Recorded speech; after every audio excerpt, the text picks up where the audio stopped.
Ipinakilala ni DPWH Secretary Vince Dizon ang dalawang bagong engineers ng DPWH Bulacan 1st District at mahigpit ang kanyang bilin sa kanila sa gitna pa rin ng kontrobersya ng katiwalian sa mga flood control project. Narito po ang report ng aking partner na si Gerard de la Peña. This is the infamous table. Wala ba natira dyan? Yan ang biro ni Public Works Secretary Vince Dizon bago simulan ang kanyang meeting sa opisina ng Bulacan 1st District Engineering Office, ang tinaguri ang sentro ng mga ghost flood control projects.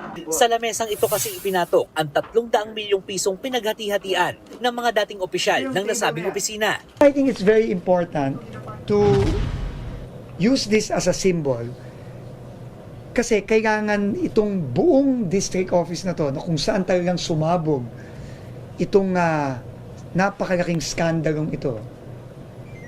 Symbolic to din ng pagbabago. Kaya para kay Dizon, makahulugan ang pagpapakilala niya sa bagong district engineer at assistant district engineer ng Bulacan. Sila ay sina Kenneth Fernando at Paul Lumabas.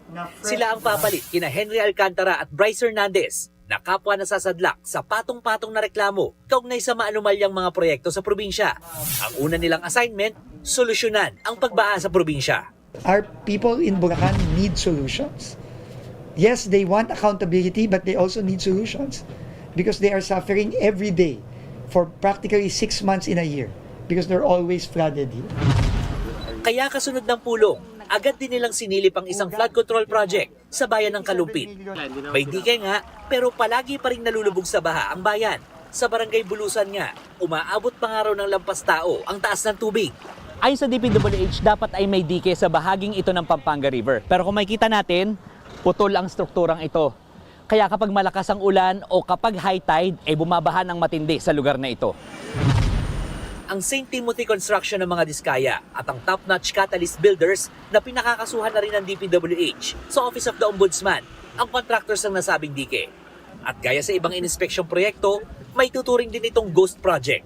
Ang nakalagay kasi sa records ng DPWH, tapos na ang proyekto at bayad na rin ang mga kontraktor. Yan ay kahit kulang pa ng 770 meters ang dike.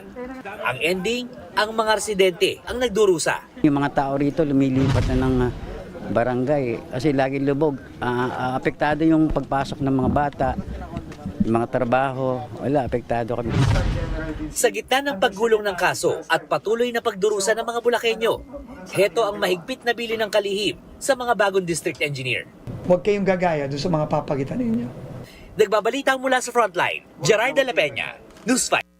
Mga kapatid, ako po si Ruth Cabal. Dito tayo sa totoo, dito tayo sa True FM. Mag-follow at mag-subscribe din po kayo sa aming social media accounts at True Network PH. Diyan po yan sa aming X na dating Twitter, sa FB, sa Instagram, sa YouTube, sa TikTok at sa mga podcast. At syempre, tutok din po kayo sa Signal True TV Channel 19.